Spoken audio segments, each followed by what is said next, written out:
Hello friends, welcome back to my YouTube channel Vaishnavi free education classes.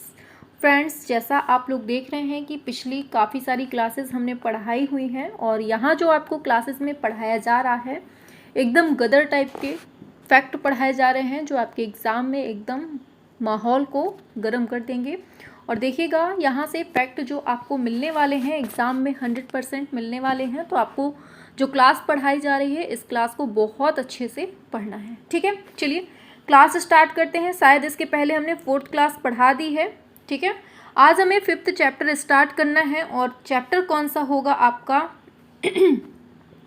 आपका जो chapter होगा वो होगा राजस्थानी चित्रकला। ठीक है, तो चलिए सीधे अपने टॉपिक पर आते हैं। ज़्यादा बातचीत ना करते हुए बस इतना कहेंगे कि अगर क्लास थोड़ी सी भी पसंद आए तो आपको कमेंट बॉक्स पे अपना सारा फीडबैक देना है कि आपको क्लास कैसी लग रही है। ठीक है, मज़ा आ रहा है कि नहीं आ रहा, इस तरह से पढ़ाने में आपको समझ में आया या फिर नहीं आया। थोड़ा सा भी पसंद आया है तो लाइक वाइक कर दीजिएगा और कमेंट में ज़रूर बताना है अपना फीडबैक। ठीक है, और अगर पसंद नहीं आ रही है तो वो भी बताना है कि क्यों नहीं आ रही है, अपना फीडबैक ज़रूर देना है। ठीक है, चलिए तो पढ़ना क्या है आज हमें, राजस्थानी चित्रकला। तो जल्दी से हम लिखते हैं फिर अपने टॉपिक को बढ़ाते हैं। ठीक है, राजस्थानी चित्रकला। चलिए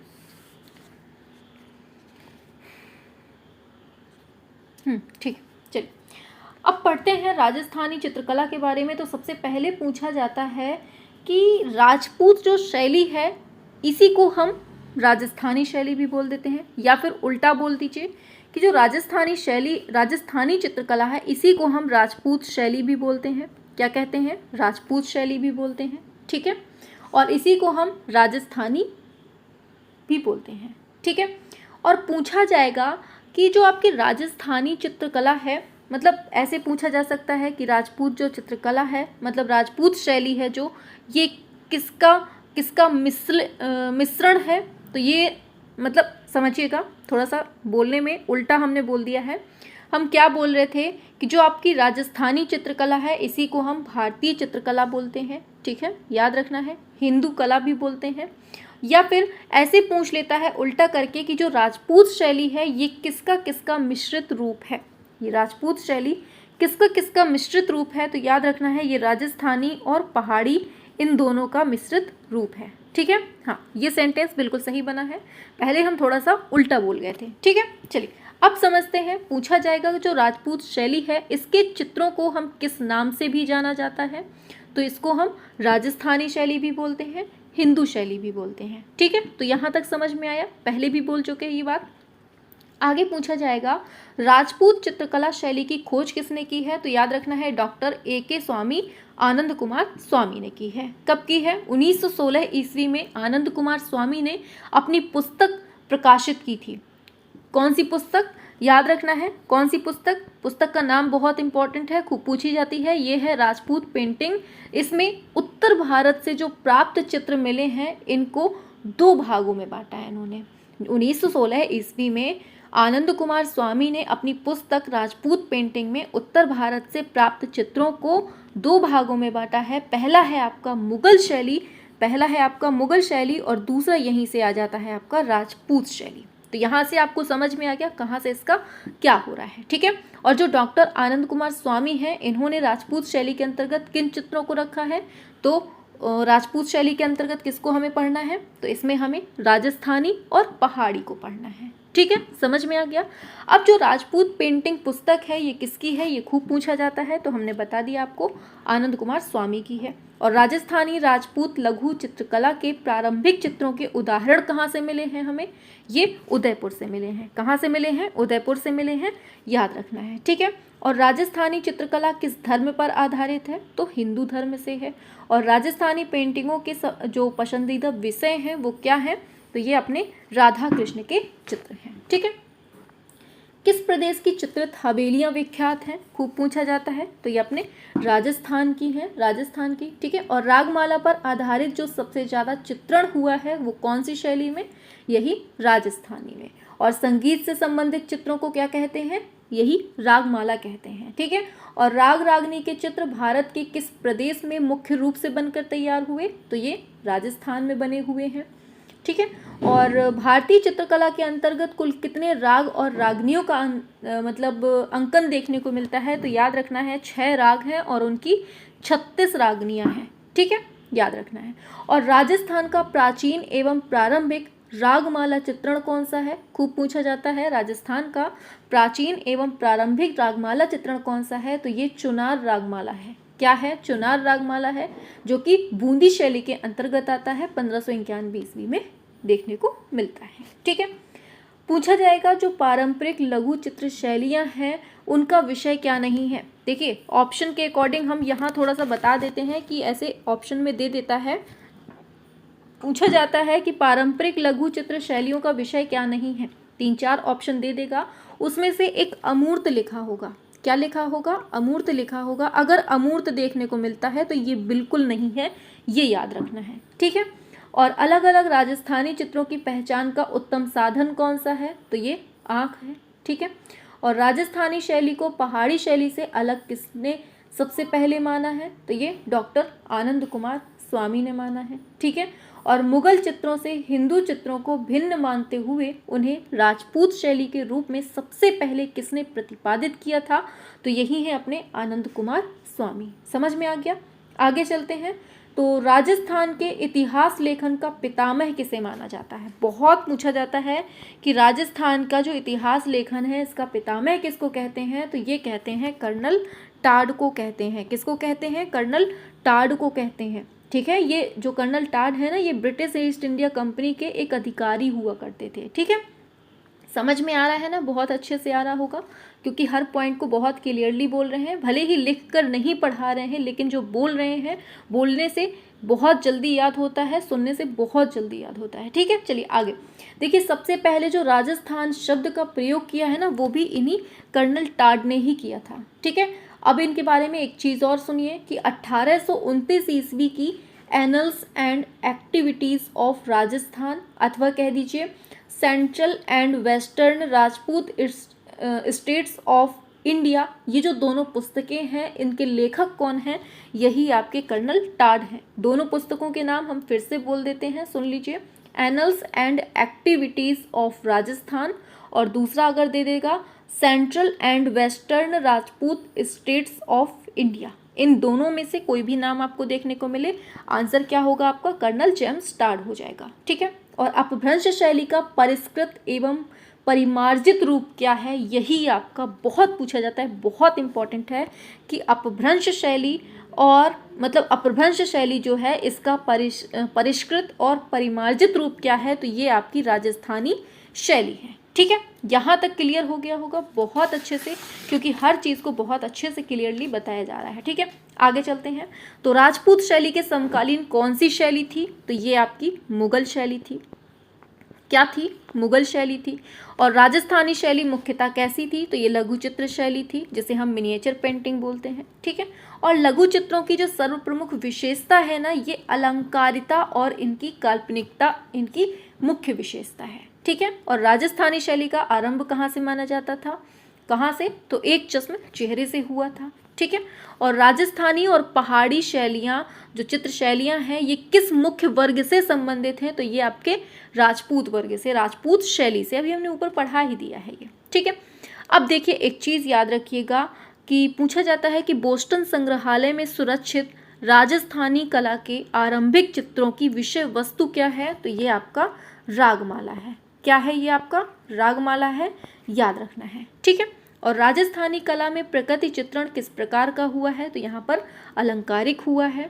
और राजस्थानी शैली में किस पशु का अंकन सर्वाधिक हुआ है? तो यहाँ पर हमें गाय देखने को मिलती है, अपनी काऊ माता। ठीक है, याद रखना है।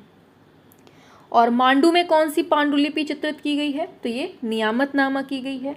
और मालवा में चौर पंचाशिका का चित्रण किसके संरक्षण में हुआ है? तो ये याद रखना है, बाज बहादुर के संरक्षण में हुआ है। ठीक है, और राजस्थानी पुस्तक चित्र किस विषय से सर्वाधिक संबंधित हैं? तो ये आपके रागमाला से हैं।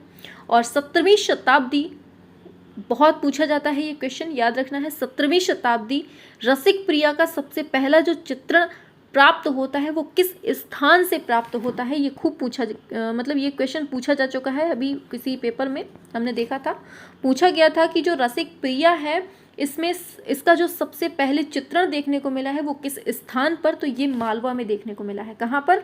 मालवा आपके बुंदेलखंड में मिला है। ठीक है। और राजस्थानी शैली के व्यक्ति चित्रों में किस प्रकार की दृष्टि मुख्यतः अपनाई गई है, तो यहाँ पर हमें भावात्मक और काव्यात्मक मिला है। ठीक है। और राजस्थान से प्राप्त एक चित्र में नायिका कुएं से पानी भरकर एक पुरुष को पिला रही है, वह पुरुष कौन सा है, तो ये पुरुष कौन है? ये आपका सिपाही है। ठीक है। और राजस्थानी शैली में कृष्ण की किन लीलाओं का वर्णन अधिक हुआ है, तो यहाँ हमें रास लीला देखने को मिली है। और राजस्थानी लघु चित्रों में नायक नायिका को किस रूप में दिखाया गया है? राधा कृष्ण के रूप में दिखाया गया है। और नायिका के कितने भेद हैं, तो ये खूब पूछे जाते हैं। 3 भेद हैं नायिका के। कौन कौन से? 3 कौन कौन से हैं? पहला है स्वकीय, फिर दूसरी है परकीय, फिर है सामान्य। ठीक है। और इन तीनों नायिकाओं में जो श्रेष्ठ नायिका है वो है अपनी स्वकीय। ठीक है। आगे चलते हैं। देखिए, एक चीज़ पूछी जाती है कि जो राजस्थानी चित्रकला है इसकी अवधि कहाँ से कहाँ तक मानी जाती है, तो ये याद रखना है आपको। यहाँ का जो टाइम पीरियड मिलता है हमें 1550 से लेकर 1900 ईस्वी तक का मिलता है। ठीक है। और राजस्थानी चित्रकला का आरंभिक स्वरूप कौन सी शैली से प्रभावित था, तो ये आपकी अपभ्रंश शैली से था, ये हमने आपको पहले भी बताया है। और राजस्थानी चित्रण विधि कैसी थी, तो ये टेम्परा माध्यम थी। ठीक है। और फड़ किससे संबंधित है?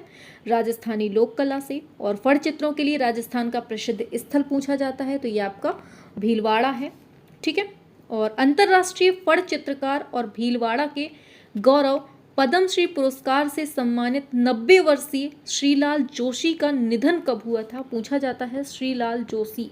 ठीक है।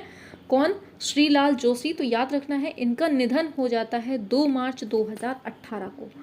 कब? 2 मार्च 2018 को होता है। कहाँ पर? भीलवाड़ा में होता है। ठीक है। और राजस्थान का जो प्रतापगढ़ फेमस है ना, वो मीनाकारी के लिए फेमस है। पूछा जाता है राजस्थान का जो प्रतापगढ़ है काहे के लिए है, तो ये मीनाकारी के लिए फेमस है। ठीक है।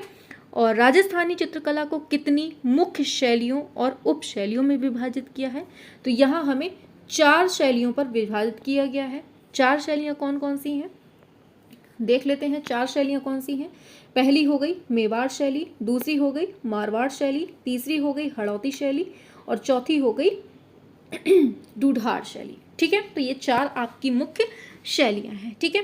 तो यहाँ से जो आपका मतलब राजस्थानी चित्रकला है ये हमने मोटे मोटे तौर पर आपको बता दिया। ठीक है।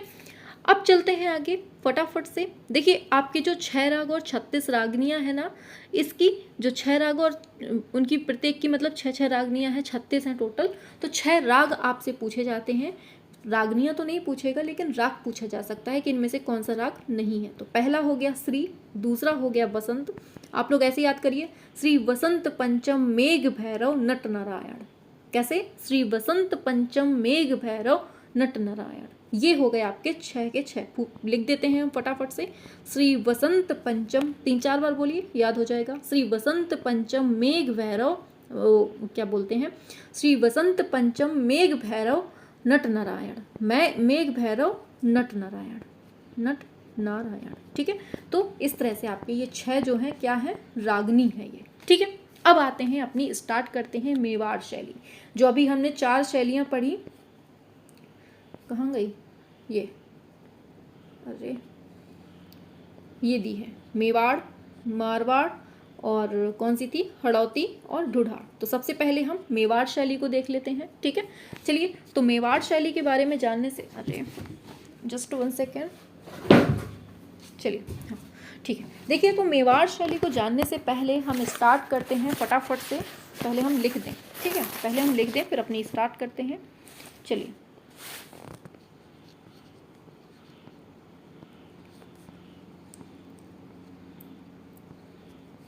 मेवाड़ शैली। ठीक है। तो इसको जानने से पहले ये चीज़ याद रखिए कि मेवाड़ राज्य की जो नींव पड़ती है वो किसने डाली थी और कब डाली थी, तो बापा रावल थे। कौन थे? बापा रावल थे। इन्होंने 728 ईस्वी में इसकी नींव डाली थी। किसकी? मेवाड़ शैली की। ठीक है। और मेवाड़ शैली की उत्पत्ति कब होती है, ये हम मानते हैं 1605 ईस्वी के पूर्व में हो जाती है। ठीक है। और प्राचीनतम जो राजस्थानी शैली है वो यही है आपकी मेवाड़ शैली। और राजस्थान की सबसे पुरानी शैली कौन है, ऐसे पूछ ले तब भी आंसर यही होगा, ठीक है। और मेवाड़ लघु चित्र शैली का प्रमुख केंद्र कौन सा था, तो ये आपका श्रीनाथ द्वारा था। और मेवाड़ पेंटिंग किसकी महत्वपूर्ण पुस्तक है, ये डॉक्टर राय आनंद कृष्ण की है, जिसको हम राय कृष्णदास के मतलब ये पुत्र थे, ठीक है। और किसने अपने राजमहल में चितारों की ओवरी नाम से जो कलावीथी है स्थापित की थी, किसने की थी, तो ये जगत सिंह फर्स्ट थे। कौन, जगत सिंह फर्स्ट थे। और मेवाड़ शैली के प्रसिद्ध चित्रकार कौन है, तो ये साहबदीन है और साथ साथ मनोहर, ठीक है, याद रखना है। और 1648 ईस्वी में किसके द्वारा उदयपुर में श्रीमद् भागवत गीता के मतलब श्रीमद् भागवत के चित्र अंकित किए गए, तो यही हैं आपके साहबदीन, इन्हीं के द्वारा। और मेवाड़ शैली में भगवत पुराण की सचित्र प्रति का निर्माण कब और किसने किया, तो साहबदीन ने किया, अभी बताया है कब किया, 1648 में किया, ठीक है। और 1649 में मनोहर चितेरे के द्वारा चित्रित की गई है रामायण की प्रति, कब, 1649 में, जस्ट 1 साल का अंतर हो रहा है, ठीक है। और इन्होंने मतलब इसको कहाँ सुरक्षित रखा है, तो ये Prince of Wales Museum Mumbai में किया है, ठीक है। और महाराणा जय सिंह के काल का मेवाड़ शैली का प्रसिद्ध चित्र गोवर्धन धारण, ये कहाँ संग्रहित है, ये आपका भारत कला भवन वाराणसी में संग्रहित है, ये याद रखना है, ठीक है। पूछा जाएगा किसके काल में बड़े पन्नों पर चित्र बनाने की परंपरा स्टार्ट हुई, तो ये हमीर सिंह थे। कौन थे ये, हमीर सिंह थे। और किस शासक के समय भित्ति चित्रों का निर्माण अधिकता से हुआ है, तो महाराणा भीम सिंह के टाइम पे, ठीक है। और मेवाड़ शैली का उत्कर्ष काल क्या है, या फिर टाइम पीरियड पूछ ले तो याद रखना है इसका टाइम पीरियड हमें मिलता है 1600 से 1700 ईस्वी के बीच में। और किसके शासन काल में राजस्थानी स्थापत्य कला का स्वर्ण युग है, ये राणा कुंभा हो जाएगा, ठीक है। और विश्वविख्यात विजय स्तंभ का निर्माण कब होता है, 1448 में होता है। और ये चित्तौड़गढ़ के किले में बनवाया गया था, किसके द्वारा, तो यही आपके राणा कुंभा के द्वारा बनवाया गया था, ठीक है। और भगवान विष्णु को समर्पित है विजय स्तंभ, अगर इसकी ऊंचाई पूछ ले तो क्या है इसकी ऊंचाई, इसकी ऊंचाई है 37.19 मीटर, जिसे हम फिट में बात करें तो 122 फीट होता है, ठीक है। और विजय स्तंभ का वास्तुकार पूछा जा सकता है, तो ये जैता थे, जैता ने विजय स्तंभ बनाया था, ठीक है। और पूछा जाता है कि महाराणा कुंभा के द्वारा रचित जो ग्रंथ है वो क्या है, तो इसका नाम है संगीत राज। क्या नाम है, संगीत राज, ठीक है। और मध्यकालीन राजस्थान के किस शासक को अभिनव भारताचार्य के नाम से भी संबोधित किया जाता है, किसको, महाराणा कुंभा को, ठीक है। और राणा सांगा के पुत्र थे भोजराज, इनका विवाह किससे होता है, मीराबाई से होता है, सभी जानते हैं। और मेवाड़ शैली का आरंभिक चित्रित ग्रंथ बहुत पूछा जाता है कि मेवाड़ शैली का आरंभिक चित्रित ग्रंथ कौन सा है, तो ये आपका सावग पड़िक्कम सुत चुन्नी लिख देते हैं, ठीक है। क्या है, बड़े बड़े नाम से बड़ा बड़ा लिख देते हैं ताकि आप लोग याद कर लें। सावग पड़िक्कम सुत चुन्नी, ये जो है ना, ये मेवाड़ शैली का आरंभिक चित्रित ग्रंथ है, जिसको 1260 में चित्रित किया गया था, ठीक है। और अगर ये नहीं होगा पहले में, तो दूसरे नंबर पे ये है, दूसरे नंबर पे कौन है, सुपांस नाहचरितम, ठीक है, सुपांस नाहचरितम जो कि 1423 में होता है, ठीक है। तो ये दोनों हैं, फर्स्ट नंबर पे चुन्नी है, दूसरे में सुपांस नाह, ठीक है, याद रखना है। फिर आगे चलते हैं, पूछा जाएगा मेवाड़ शैली का सबसे पहला जो उजला रूप दिखाई देता है किसमें दिखाई देता है, तो ये 1540 ईस्वी के विल्हड़ के द्वारा बनाए गए चौर पंचाशिका ग्रंथ के चित्रों में मिलता है, ठीक है। और किसके शासन काल में मेवाड़ शैली का चरमोत्कर्ष रूप दिखाई देता है, तो ये हमें जगत सिंह प्रथम के टाइम पे दिखता है, ठीक है। और साहबदीन और निसारदीन किस शैली के चित्रकार हैं, कौन, साहबदीन और निसारदीन, ये कौन सी शैली है आपकी, ये दोनों मेवाड़ शैली के हैं, ठीक है। और साहबदीन और निसारदीन ने रागमाला का चित्रण कहाँ पर किया है, तो इन्होंने चावर्ण में किया है, ठीक है, कहाँ, चावर्ण में किया है। और संग्रहित कहाँ है, संग्रहालय कहाँ है, नई दिल्ली में, ये सुरक्षित है, ठीक है। और चावर्ण जो रागमाला है, ये चित्रों का समय क्या है, तो ये 1605 मिलता है, ठीक है। और इसके जो संरक्षक थे, चावर्ण रागमाला चित्रकारों के संरक्षक कौन थे, तो ये आपके महाराजा अमर सिंह थे। ठीक है, तो यहाँ तक क्लियर हो गया होगा, बहुत अच्छे से हर पॉइंट को बताया जा रहा है, आपको समझाया भी जा रहा है। ठीक है, आगे चलते हैं। पूछा जाएगा मेवाड़ में 1630 में रसिक प्रिया को चित्रित किसने किया है? तो ये साहबदीन ने किया है। ठीक है, और अमरू शतक के चित्रों के लिए कौन सी शैली फेमस है? तो ये आपकी मालवा शैली है। और श्रीमद् भागवत, रामायण, रागमाला, गीत गोविंद तथा नायिका भेद, इसके जो चित्र हैं ये सबसे पहले कहाँ चित्रित किए गए हैं? ये सब आपके मेवाड़ में ही किए गए हैं। और किस राजस्थानी शैली के अश्वारूढ़ व्यक्ति चित्र अधिक फेमस हैं? तो ये आपके बुंदेलखंड के हैं। ठीक है, और मेवाड़ शैली का प्रमुख केंद्र कौन सा था? ये आपका उदयपुर था। और मेवाड़ शैली के लघु चित्रों में किसको प्रमुखता दी गई है? तो ये कृष्ण जी को दी गई है। ठीक है, और मेवाड़ शैली का जो प्रिय विषय था वो क्या था? कृष्ण जी था। और मेवाड़ लघु चित्र शैली का प्रमुख चित्रण विषय क्या था? तो ये आपका धार्मिक विषय थे। क्या थे? धार्मिक विषय थे। उम्मीद है बहुत अच्छे से क्लियर हो रहा होगा। थोड़ा सा स्पीड फास्ट लग रही होगी, लेकिन देखिए हमारी भी मजबूरी है, हम ज़्यादा लंबी क्लास नहीं बना सकते हैं। ज़्यादा लंबी बना देंगे आप लोग बोर हो जाएंगे। ऐसे में ये है कि आपके अंदर मोटिवेशन जगता रहेगा, आपको लगता रहेगा कि हाँ एग्ज़ाम खोपड़ी में है, हम आपको पढ़ना है ना। चलिए आगे चलते हैं। तो मोटी एवं नाटी मानव आकृतियाँ कौन सी शैली की है? मेवाड़ की है। और मेवाड़ में जो आंखें बनाई गई हैं वो कैसी? तो मीनाकृत, मतलब मछली के समान बनाई गई हैं। ठीक है, और मेवाड़ शैली का प्रमुख जो आकर्षण है क्या है? तो यहाँ पर जो चटक रंग का यूज हुआ है ना, यही यहाँ का आकर्षक बनाता है। और यहाँ के जो रंग हैं कैसे हैं? चटकीले हैं। ठीक है, तो अब यहाँ से हमारी जो मेवाड़ थी वो हमारी कंप्लीट हो जाती है। ठीक है, आगे चलते हैं। दूसरी आती है, आगे चलते हैं तो नाथ द्वारा आती है। अब चलते हैं नाथ द्वारा की तरफ। मतलब ये जो आपकी शैलियाँ थी ये हमने आपको बता दिया। ठीक है, चलिए आगे चलते हैं। अब आता है नाथ द्वारा शैली। नाथ द्वारा शैली, इसको समझ लेते हैं। तो नाथ द्वारा कहाँ है? उदयपुर से करीब 48 किलोमीटर दूर है। कहाँ पर? राजसमंद जिले में है। ठीक है, और नाथ द्वारा को कौन सी शैली के अंतर्गत रखा गया है? इसको मेवाड़ शैली में ही रखा गया है। और 1672 ईस्वी को सिहाड़ गांव में श्रीनाथ जी के स्वरूप की स्थापना किसने की थी? पूछा जाता है। तो राज सिंह ने की थी। किसने की थी? महाराणा राज सिंह ने की थी।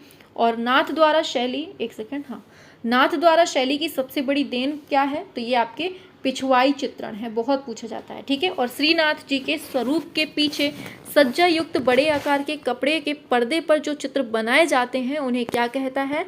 उन्हीं को हम पिछवाई बोलते हैं। ठीक है, और नाथ द्वारा शैली की मौलिक देन क्या है? यही है आपकी पिछवाई। पिछवाई किसके लिए चित्रित की गई है? श्रीनाथ जी के मंदिर के लिए। मतलब ऐसे ही क्वेश्चन पूछे जाते हैं। ठीक है, पिछवाई पर क्या चित्रण होता है? तो यहाँ पर हमें चटक रंग देखने के मिलते हैं। चटक रंगों के द्वारा टेम्परा माध्यम से कपड़े पर किया जाता है। ठीक है, याद रखना। और ये जो चटक रंग होते हैं ना, ये प्राकृतिक रंग होते हैं। ठीक है, और कौन सी शैली के चित्रों में केले के वृक्ष की अधिकता होती है? तो यही है आपकी नाथ द्वारा में। ठीक है, और नाथ द्वारा शैली में किस रंग का प्रयोग सबसे ज़्यादा होता है? तो यहाँ पर हमें हरा और पीला देखने को मिलता है। ठीक है, और नाथ द्वारा शैली का प्रमुख विषय क्या है? तो ये कृष्ण लीला है।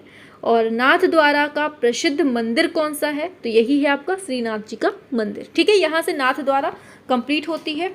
आगे बढ़ते हैं नेक्स्ट पर। तो पूछा जाएगा कि जोधपुर शैली, नेक्स्ट है आपकी कौन सी? जोधपुर शैली है। तो जोधपुर शैली के बारे में क्या है कि मारवाड़ को जो वर्तमान में जाना जाता है किस नाम से जाना जाता है? तो इसको हम जोधपुर के नाम से जानते हैं। ठीक है, और किस शहर को सन सिटी व ब्लू सिटी कहते हैं? तो यही जोधपुर को कहते हैं। और जोधपुर शहर को स्थापित करने वाले कौन है? तो 1459 ईस्वी में राव जोधा ने किया था। ठीक है, और मीराबाई का जन्म कब होता है?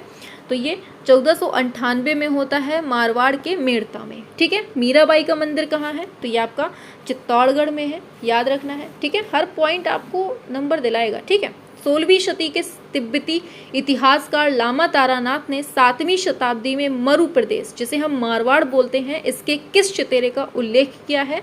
तो किसका किया है? श्रृंगधर का किया है। ठीक है, और जोधपुर शैली में 1800 ईस्वी में निर्मित, याद रखना है, 1800 ईस्वी में निर्मित दशहरा दरबार चित्र किसके समय का है? तो ये महाराज भीम सिंह के समय का है। ठीक है, और जोधपुर की कला 17वीं सदी के प्रारंभ से किन चित्रों में उद्घटित होती है? तो ये पाली रागमाला। ठीक है, आगे चलते हैं। आगे पूछा जाएगा जोधपुर शैली के 12 मासा की संपूर्ण मालिका मतलब सेट ये कहाँ प्राप्त है, तो ये कुंवर संग्राम सिंह के संग्रहालय में। ठीक है, याद रखना है। और जोधपुर शैली का चरमोत्कर्ष युग किसके टाइम का है, तो मान सिंह के शासनकाल में होता है। और कर्नल टाड को मारवाड़ का इतिहास लिखने में मदद किसने की थी, तो यही आपके महाराजा मान सिंह ने की थी। ये चीज़ दिमाग में रखना है। ठीक है, और पूछा जाएगा किस शासक के समय में नाथ संप्रदाय से संबंधित चित्र मिलते हैं, तो यही है अपने मान सिंह। और गोटापट्टी जिसे हम कढ़ाई बोलते हैं, ये जो साड़ियाँ होती हैं इसके लिए जो प्रसिद्ध स्थल है ना वो आपका जोधपुर है, गोटापट्टी साड़ियों के लिए। ठीक है, और कुंडलीकृत मेघ किस शैली की विशेषता है, तो यही आपकी जोधपुर। और ढोला मारू विषयक चित्र किससे संबंधित हैं, आपके मारवाड़ से। ठीक है, आगे बढ़ते हैं। ढोला मारू लोक कला पर आधारित सर्वाधिक चित्र कहाँ बने हैं, तो यही आपके जोधपुर में। अगर जोधपुर ऑप्शन में नहीं है तो याद रखना है मेवाड़ शैली दे देगा। ठीक है, और राजस्थान के प्रसिद्ध चित्र ढोला मारू में राजा और रानी को कौन से पशु पर दिखाया गया है, तो यहाँ पर हमें ऊंट में दिखाया गया है। ठीक है, और ढोला मारू चित्रों में किस पशु को चित्रित किया गया है, तो ऊंट को दिखाया गया है। ठीक है, और लोक कला का प्रभाव किस शैली पर अधिक है, तो जोधपुर में है। भगवान की लीलाओं से संबंधित किस भगवान के चित्र राजस्थानी कला में अधिक बने हैं, यही कृष्ण जी के। ठीक है, और जोधपुर की नारी आकृतियाँ कैसी हैं, तो यहाँ की लंबी आकृतियाँ हैं। जोधपुर शैली के चित्रों के मुख्य विषय कौन से हैं, 12 मासा, रामायण, देवी देवताओं की उपासना संबंधी चित्र और रनिवास जीवन का चित्रण, ये सब चीज़ें हैं। ठीक है, और जोधपुर शैली के उपकेंद्र कौन कौन से हैं, सिरोही है और नागौर है। पूछा जाएगा नागौर काहे के लिए जाना जाता है, तो ये व्यक्ति चित्रण के लिए जाना जाता है। और जोधपुर के निकट ओसियाँ हैं, यहाँ पे मतलब कि जोधपुर के निकट में ओसियाँ हैं, वहाँ पर मंदिरों का समूह जो है ये किसने बनवाया है, तो ये सब प्रतिहारों की देन है। ठीक है, पूछा जाएगा चित्रकारी के अलावा जोधपुर की प्रसिद्धि और किस किस रूप में है, तो यहाँ पर बंधेज कपड़ा, मखमल की जूतियाँ, रेशम की दरियाँ, मकराना मार्बल से निर्मित कलाकृतियाँ, ये सब आपकी जोधपुर की हैं। ठीक है, आगे चलते हैं। चलिए आगे देखते हैं। तो आगे देखिए बीकानेर शैली स्टार्ट करनी है हमें। ठीक है, कौन सी, बीकानेर शैली। चलिए समझते हैं बीकानेर शैली में कि इसमें पूछा जाएगा कि बीकानेर शैली जो है इसकी स्थापना किसने की थी और कब की थी। तो ये चीज़ दिमाग में रखनी है आपको, किसने की थी, राव बीका ने की थी। और कब की थी, ये 1488 में की थी। ठीक है, याद रखना है। पूछा जाएगा कौन सा केंद्र राजस्थानी शैली का है, तो ये आपका बीकानेर राजस्थानी शैली का एक केंद्र है। ठीक है, और एक चीज़ और पूछा जाता है कि ऊंट की खाल पर जो चित्रांकन है वो कौन से शैली की विशेषता है। ऊंट के जो खाल होती है उसमें चित्रांकन बीकानेर शैली का है। ठीक है, और एक पूछा जाता है कि अली रजा और उसका पुत्र है हसन रजा, ये दोनों कौन सी शैली के हैं, कौन कौन, अली रजा और हसन रजा, ये दोनों कौन सी शैली के हैं, बीकानेर शैली के। ठीक है, और एक चीज़ और याद रखना है, बीकानेर के महाराजा कर्ण सिंह ने स्वप्न में मतलब सपने में लक्ष्मी नारायण के दर्शन किए थे और उनके आश्रय के लिए, मतलब बीकानेर के जो महाराजा कर्ण सिंह थे इन्होंने सपने में लक्ष्मी नारायण के दर्शन किए थे। ठीक है, और उसके आश्रय में रहने वाले किस चित्रकार ने इसी से संबंधित लक्ष्मी नारायण दरबार का चित्र बनवाया था, किसने, तो याद रखना है किसने बनाया था ये। अरे ये लिख क्यों नहीं रहा, अच्छा ये किसने बनाया था, तो याद रखना है ये अली रजा ने बनाया था। कब बनाया था, 1650 में। कौन से मंदिर की बात हो रही है, लक्ष्मी नारायण दरबार का जो चित्र है इसकी बात हो रही है। ठीक है, तो यहाँ तक क्लियर हुआ सभी को। चलिए आगे बढ़ते हैं। आगे बढ़ते हैं तो आप सभी जानते हैं कि बीकानेर शैली का उत्कृष्ट चित्र है बाज बहादुर एवं रानी रूपमती। क्या है, अरे चलिए ठीक, पूछा जाएगा बाज बहादुर एवं रानी रूपमती जो कि बनता है 1720 ईस्वी में। ये संग्रह मतलब है कौन सी शैली का, यही आपकी बीकानेरी शैली का चित्र है, बाज बहादुर एवं रानी रूपमती। इसको जो बनाया गया है 1720 में बनाया गया है। संग्रह की बात की जाए तो राष्ट्रीय संग्रहालय नई दिल्ली में इसको संग्रहित किया गया है। ठीक है, ऐसे ही एक क्वेश्चन और पूछा जाता है कि बीकानेर शैली में 12 मासा पर आधारित 18वीं शताब्दी के 12 चित्र हैं। याद रखना है कितने चित्र, 18वीं शताब्दी के 12 चित्र हैं जो कि चैत्र मास से लेकर फागुन मास तक देखने को मिलते हैं। ये चित्र 12 चित्र जो हैं इसका संग्रह पूछा जाता है कहाँ है, तो ये याद रखना है आपको, गंगा गोल्डन जुबली संग्रहालय बीकानेर में संग्रहित है। क्या पूछेगा आपसे कि बीकानेर शैली में 12 मासा पर आधारित 18वीं शती के जो 12 चित्र हैं जो चैत्र मास से लेकर फागुन मास तक डिनोट करते हैं, ये किस संग्रहालय में है, तो ये गंगा गोल्डन जुबली संग्रहालय बीकानेर में। ठीक है, आगे चलते हैं। अब देखिए कुछ ऐसे मतलब कलाकार हैं, कुछ ऐसे चित्रकार हैं जो पूछ लिए जाते हैं कि ये कौन सी शैली से संबंधित हैं।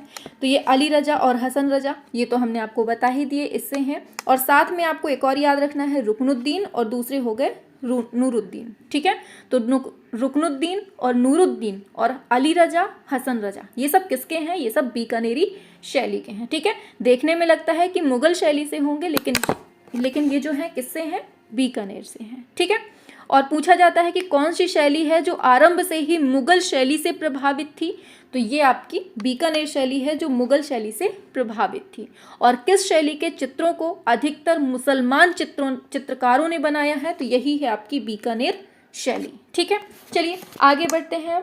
अब बात आती है आपकी किशनगढ़ शैली की। अब समझ लेते हैं किशनगढ़ शैली को फटाफट से। देखिए कम टाइम में ज़्यादा चीज़ें देने की कोशिश करते हैं हम। अगर थोड़ी सी भी क्लासें पसंद आए तो आपको कमेंट बॉक्स में ज़रूर बताना है। ठीक है, अब देखिए पूछा जाएगा सबसे पहले कि किशनगढ़ शहर की स्थापना की थी, कब की थी, मतलब किसने की थी और कब की थी। तो याद रखना है, जोधपुर के राजा थे उदय सिंह। कौन थे, जोधपुर के राजा थे उदय सिंह। इनके जो 8वें पुत्र थे, इनके 8वें पुत्र का नाम था किशन सिंह, इन्होंने की थी, और ये 1609 ईस्वी में की थी। ठीक है, ये भी पूछा जा चुका है। और पूछा जाएगा किशनगढ़ शैली की खोज किसने की थी। देखिए ये किशनगढ़ शहर की स्थापना की बात हो रही है, शहर की स्थापना की है किसने, किशन सिंह ने। लेकिन अगर किशनगढ़ शैली की बात करेंगे, इसकी जो स्थापना की है, मतलब खोज की है, किसने की है, तो ये एरिक डिकिंसन ने की है। और कब की है, 1943 ईस्वी में की है। ठीक है, याद रखना है। और पूछा जाता है कि कौन बनी ठनी को देखकर कह उठे थे कि मुझे लगा जैसे कोई अबिसीनिया सुंदरी अबोरा पर्वत पर तन्मयता के साथ गा रही हो। एक बनी ठनी है, अभी हम इसके बारे में चर्चा करेंगे। अभी हम आपको ये बता देते हैं, ये कोटेशन जो कहने वाले थे वो कौन थे, यही थे आपके एरिक डिकिंसन थे। और इन्होंने क्या कहा था कि मुझे, मतलब बनी ठनी को देखकर, लिख देते हैं, जो आपकी बनी ठनी है इसको देखकर किसने कहा था, एरिक डिकिंसन ने क्या कहा था कि मुझे लगा जैसे कोई अबिसीनिया सुंदरी अबोरा पर्वत पर तन्मयता के साथ गा रही हो। ठीक है, ये चीज़ डिकिंसन की है, अभी आगे बताएंगे हम इसके बारे में भी। और ये जो ई डिकिंसन है ना, एरिक डिकिंसन, इनकी मतलब एक पुस्तक भी है जो पूछी जाती है। इनकी पुस्तक का नाम है किशनगढ़ पेंटिंग। क्या नाम है इसकी पुस्तक का, किशनगढ़ पेंटिंग है। और किशनगढ़ की चित्रशैली के संस्थापक कौन है, किशनगढ़ की जो चित्रशैली है उसके संस्थापक कौन है, तो ये आपके नागरीदास हैं। कौन है, नागरीदास हैं। ठीक है, और किशनगढ़ शैली की चित्रकला किस राजा के समय प्रसिद्ध हुई है, तो ये आपके सावंत सिंह के टाइम पर प्रसिद्ध हुई है, याद रखना है। ठीक है, और किशनगढ़ चित्रण किस राज्य से संबंधित है, तो ये तो आपको पता है, राजस्थान से। और किशनगढ़ के कवि, कलाकार, कलामर्मज्ञ, शासक का नाम क्या है, सावंत सिंह है, बता चुके हैं।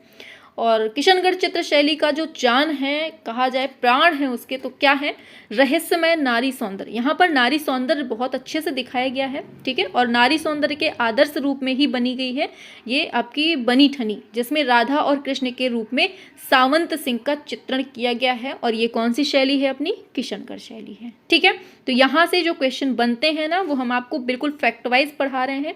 और देखिएगा एग्जाम में ऐसी की तैसी कर देगी एग्जाम की ये सीरीज जो आपको पढ़ाई जा रही है। ठीक है, चलिए आगे चलते हैं। पूछा जाएगा निहाल चंद किस शासक का दरबारी चित्रकार था, तो इसी सावंत का ही चित्रकारी, मतलब दरबारी चित्रकार था। कौन, निहाल चंद। ठीक है, और निहाल चंद कौन सी शैली के प्रसिद्ध मतलब चित्रकार हैं, तो सभी जानते हैं, किशनगढ़, बार बार बताया जा रहा है।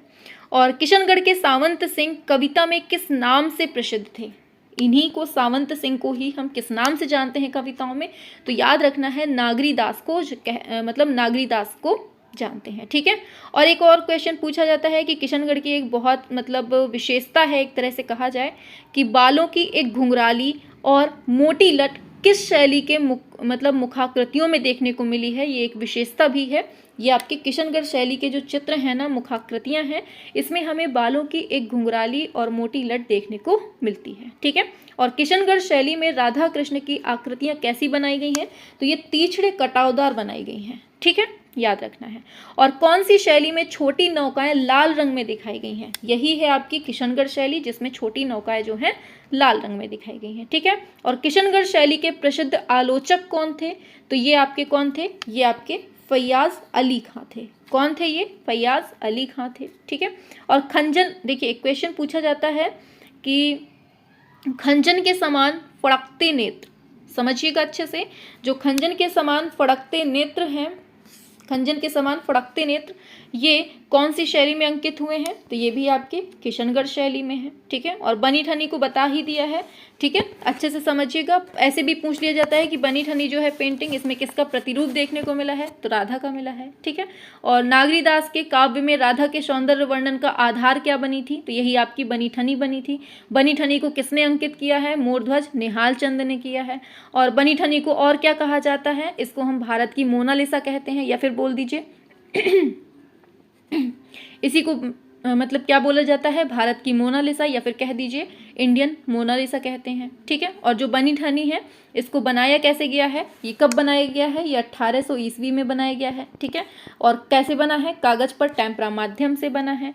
और पूछ ले कहाँ सुरक्षित किया गया है, तो ये आपके राष्ट्रीय संग्रहालय नई दिल्ली में इसको सुरक्षित किया गया है। ठीक है, अब देखिए एक क्वेश्चन कि जो सावंत सिंह है, सावंत सिंह व बनी ठनी, समझिएगा अच्छे से, सावंत सिंह व बनी ठनी गुदोलाव झील में नौका विहार करते हुए, ये जो है ना, मतलब पूछा जाता है कि कौन सी शैली में हमें सावंत सिंह और बनी ठनी गुदोलाव झील में नौका विहार करते हुए देखने को मिले हैं, तो ये कौन सी शैली है, ये आपकी किशनगढ़ शैली है। या फिर पूछ ले कि सावंत सिंह को कृष्ण के रूप में, ठीक है, दिखाया गया है, ये चीज़ दिमाग में रखनी है। और किशनगढ़ शैली में निहाल चंद जो है ना, इनके द्वारा 1750 में बनाया गया है राधा कृष्ण का नौका विहार, जिसकी बात अभी हमने बताई ऊपर। ये कागज पर टेम्परा माध्यम में बना है। और इस चित्र की सुरक्षण की बात करें तो ये कहाँ रखा गया है, राष्ट्रीय संग्रहालय नई दिल्ली में इसको संग्रहित किया गया है। ठीक है, अब देखिए समझिएगा, नौका विहार करते हुए प्रेमी युगल, ये कौन सी शैली की विशेषता है या फिर पहचान मिलती है हमें इसकी, तो ये हमें किशनगढ़ शैली से ही मिलती है। ठीक है, समझ में आ गया। आगे अब देखिए, किस शहर को मार्बल नगरी के नाम से भी जाना जाता है, तो यही है अपनी किशनगढ़ शैली, मतलब किशनगढ़, इसको हम मार्बल नगरी के नाम से भी जानते हैं। और किशनगढ़ शैली के प्रमुख चित्रकार में आपका नाम हमने अभी बोला भी है, निहाल चंद तो हैं ही मेन, और भवानी दास, सूरत राम, ये सब हमें मिलते हैं। ठीक है, अब चलते हैं आगे की तरफ। आगे आता है आपका बूंदी शैली। क्या आता है आपका, बूंदी शैली। ठीक है,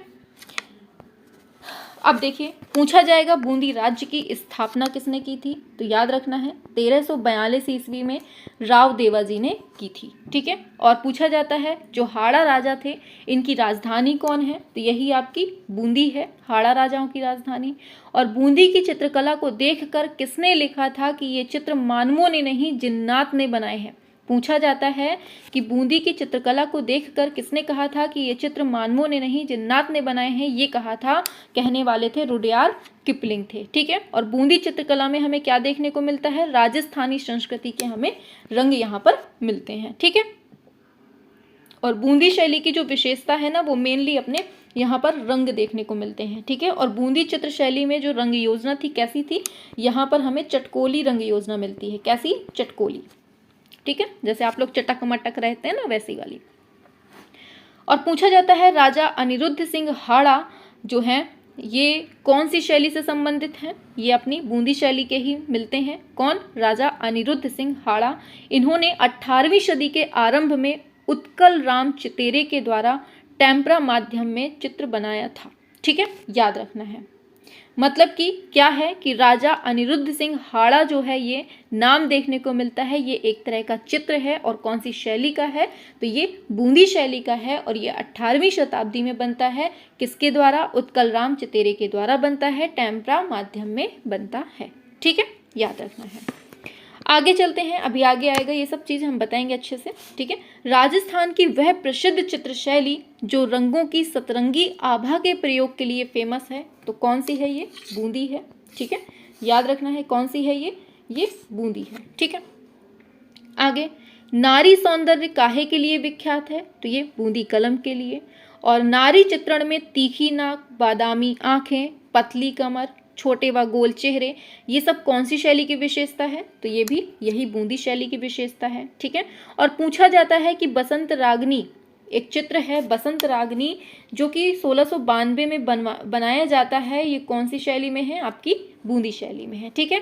बूंदी शैली में कौन प्रसिद्ध है, मतलब क्या प्रसिद्ध है? यहाँ पर हमें स्नान के दृश्य भी मिले हैं देखने को, ठीक है। कदली वृक्ष, आम वृक्ष, इसकी जो वैकल्पिक व्यवस्था की गई है वो भी यहीं बूंदी शैली में है, ठीक है। और कौन सी शैली में दौड़ते हुए हाथियों के चित्र विशेषता प्रसिद्ध हैं? तो ये आपकी कौन सी है? बूंदी शैली है, ठीक है। आगे चलते हैं तो बूंदी शैली के जो प्रमुख चित्रकार हैं उनको सुन लीजिए, जैसे रामलाल हो गया, साधु राम, सुरजन हो गया, अहमद अली, इनमें से कोई नाम आपको मिल जाए देखने को तो ये सब बूंदी शैली के हैं, ठीक है। आगे चलते हैं तो बूंदी लघु चित्र शैली का कौन सा चित्र प्रारंभिक माना जाता है? तो ये है आपका राग दीपक, जिसको कहाँ सुरक्षित किया गया है? इसको हमने वाराणसी में सुरक्षित रखा है, ठीक है। और राग दीपक को जो चित्रित किया है वो मतलब इसमें जो चित्रित किया गया है राग दीपक में, इसमें हमें दिवाली से संबंधित चीज़ें मिलती हैं देखने को, ठीक है। और बूंदी शैली के राग भैरवी इंपॉर्टेंट है, याद रखना है।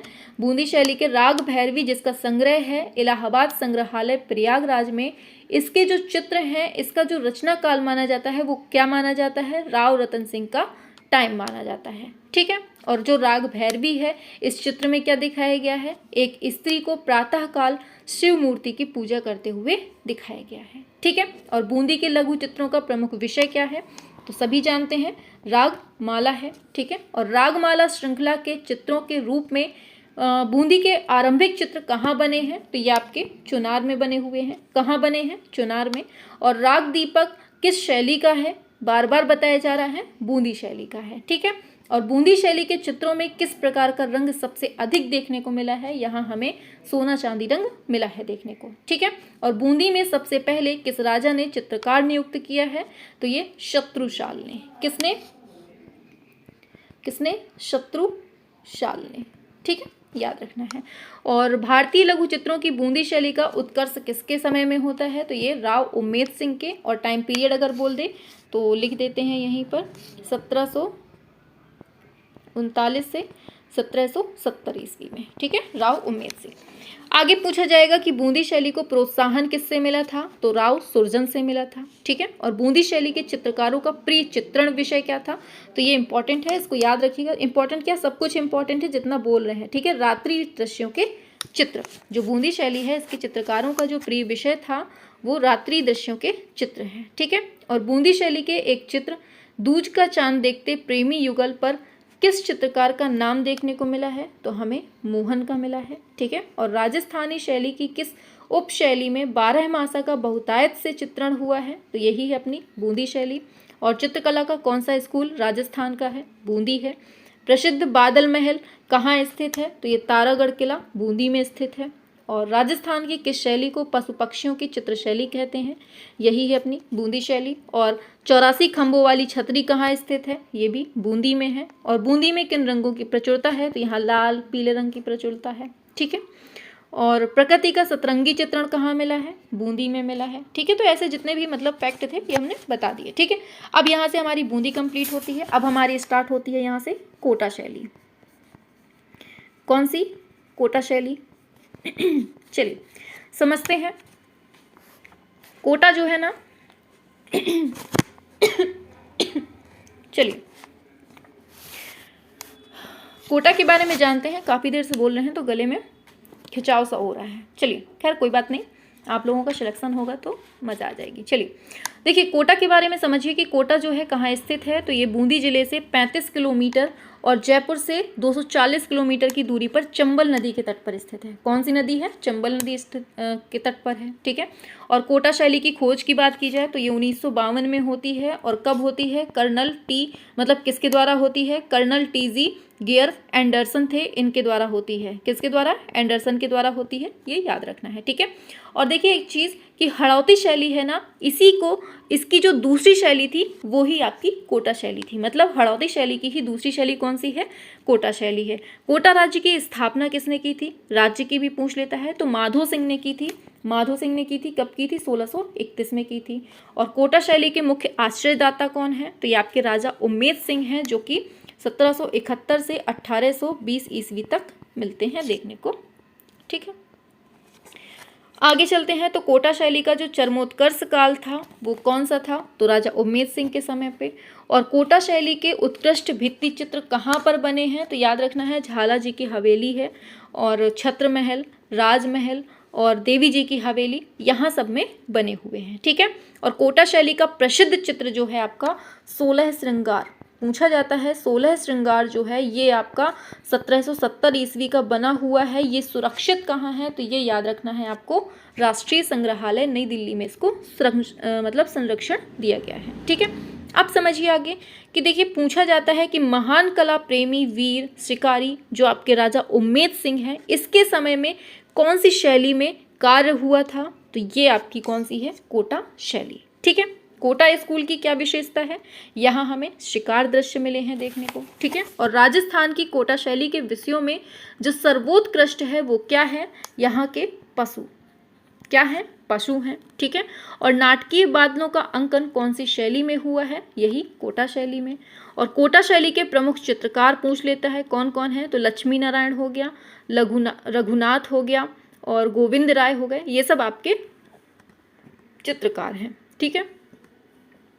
पूछा जाएगा कोटा शैली का जो उत्कर्ष काल है वो कौन सा है? तो ये आपका 17वीं शताब्दी का अंतिम जो है वही है, ठीक है।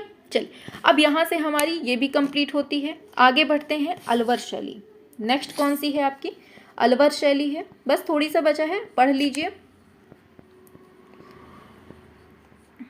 एग्जाम टाइम के लिए ना ये बिल्कुल से रामबाण सीरीज है, समझ लीजिए। बस कि हाथ में निकाल दी है जान अपनी, इस तरह से पढ़ा रहे हैं आपको, बिल्कुल कंटिन्यू बिना बोले हुए। पता है ब्लड प्रेशर की शिकायत ना इसी वजह से हो जाती है, कंटिन्यू बोलने से। और हम इतना लगातार बोल रहे हैं तो सोचिए ब्लड प्रेशर हमारा कहाँ आसमान छू रहा होगा। खैर छोड़िए, सिलेक्शन जब हाथ में लेना है तो ब्लड प्रेशर क्या, शुगर क्या, हर चीज़ कंप्लीट। चलिए आते हैं।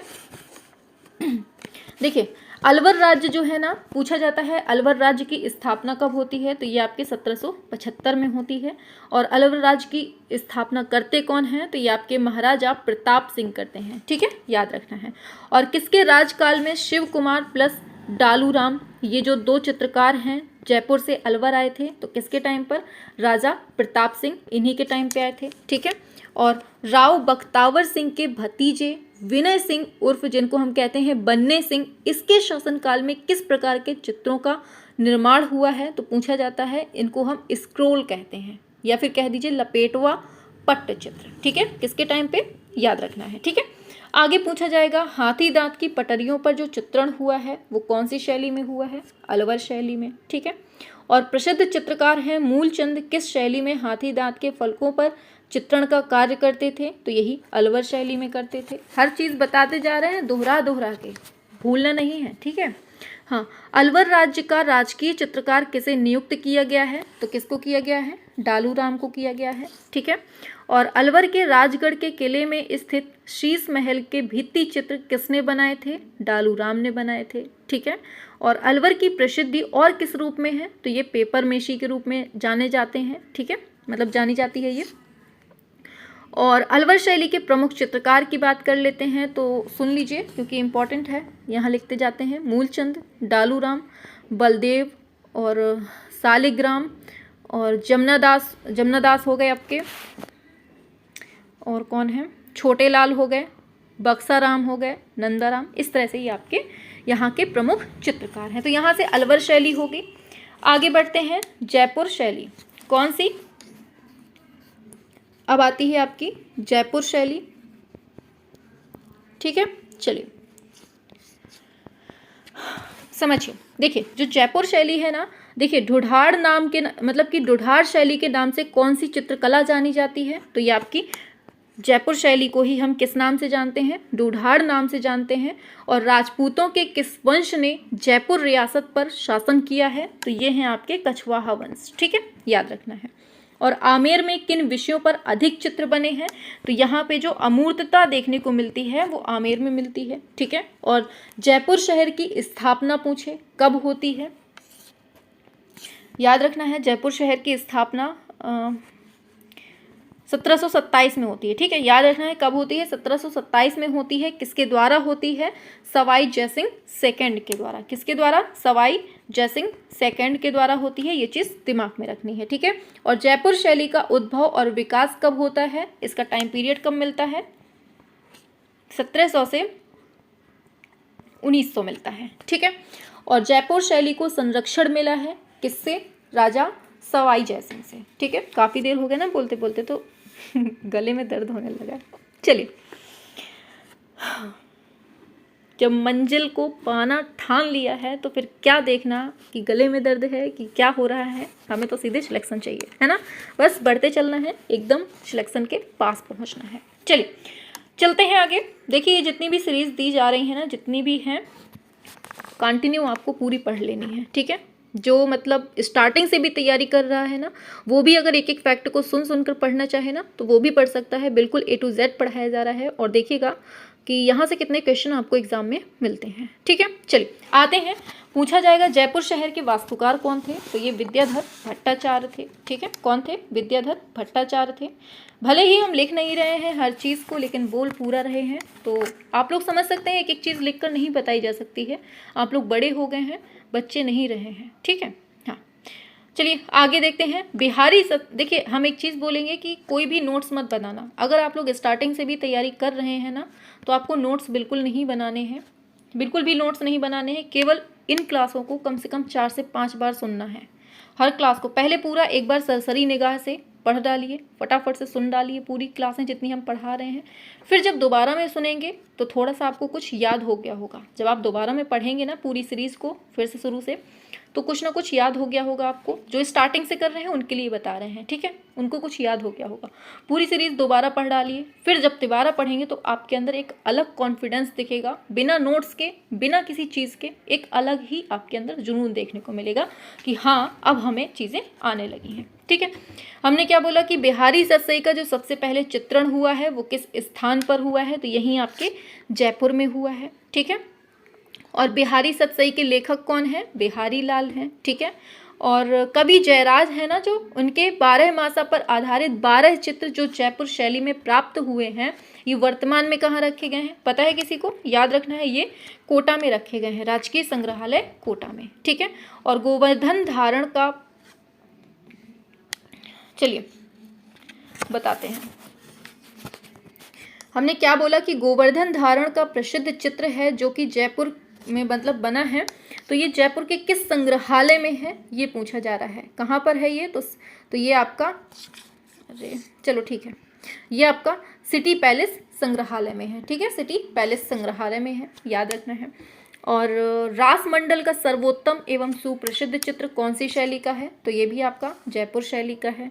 और गुलाबी शहर किसको कहते हैं? पिंक सिटी, ये भी इसी को कहते हैं। और किस शहर को भारत का पेरिस कहते हैं? तो यही जयपुर है अपना। ठीक है, और किसने 1876 ईस्वी में तत्कालीन इंग्लैंड की महारानी एलिजाबेथ एवं युवराज अल्बर्ट के स्वागत में जयपुर शहर को गुलाबी रंग से आच्छादित करवा दिया था? तो किसने?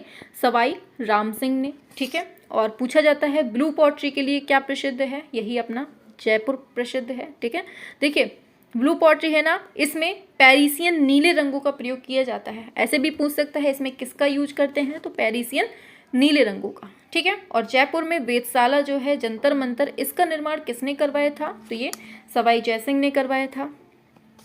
ठीक है, और यूनेस्को जो है ना अपनी, यूनेस्को ने जयपुर स्थित जो जंतर मंतर है इसको विश्व धरोहर कब सूचित कर दिया? तो इसको 2010 में कर दिया था। ठीक है, अब समझिए मतलब सवाई जयसिंह द्वितीय के बारे में कि इन्होंने देश भर में कुल कितनी वेधशालाओं का निर्माण करवाया है। तो देखिए इसकी एक ट्रिक है, अगर आपको बता वैसे हमने पढ़ाई है बहुत बार, काफ़ी लोगों को पता भी होगी जिसने हमसे पहले पढ़ा है। इसकी ट्रिक है डीजे बम। जो सवाई जयसिंह हैं, सवाई जयसिंह द्वितीय हैं, इन्होंने जो 5 वेधशालाएं बनवाई हैं वो कहाँ कहाँ पर बनवाई हैं इसको देख लीजिए। तो पहले नंबर पे जो डी है, डी का मतलब होता है दिल्ली, ठीक है। जे है, जे का मतलब होता है जयपुर हो गया आपका, ठीक है। बी का हो गया बनारस, और यू का हो गया उज्जैन, और एम का हो गया मथुरा, ठीक है। तो इस तरह से ये आपकी 5 वेधशालाएं हैं जिनको बनवाया है जयसिंह द्वितीय ने, ठीक है। और पूछा जाएगा आपसे कि जो जयपुर शैली है इस पर सबसे ज़्यादा प्रभाव किसका देखने को मिला है, तो इस पर हमें मुगल प्रभाव देखने को मिला है, ठीक है। चलिए आगे बढ़ते हैं। तो जयपुर राज्य के कारखाने जो है ना, इसका नाम मतलब, एक सेकेंड रुकिए थोड़ा सा, चलिए हाँ ठीक है आ रहा है, ठीक। देखो क्या हम बोल रहे थे कि ये ठीक है, हो गया ये यहाँ से। अब ये हमने वेधशाला बता दी। अब इसके बाद समझिए कि जो जयपुर राज्य है इसके कारखाने का नाम, जहाँ कलाकारों ने लघु चित्र बनाते थे उसको क्या कहते थे, तो उसको हम सूरत खाना बोलते थे। जहाँ कलाकार लघु चित्र बनाते थे कारखाने को, उसको क्या कहते थे, सूरत खाना कहते थे। क्या कहते थे, सूरत खाना, याद रखना है, ठीक है।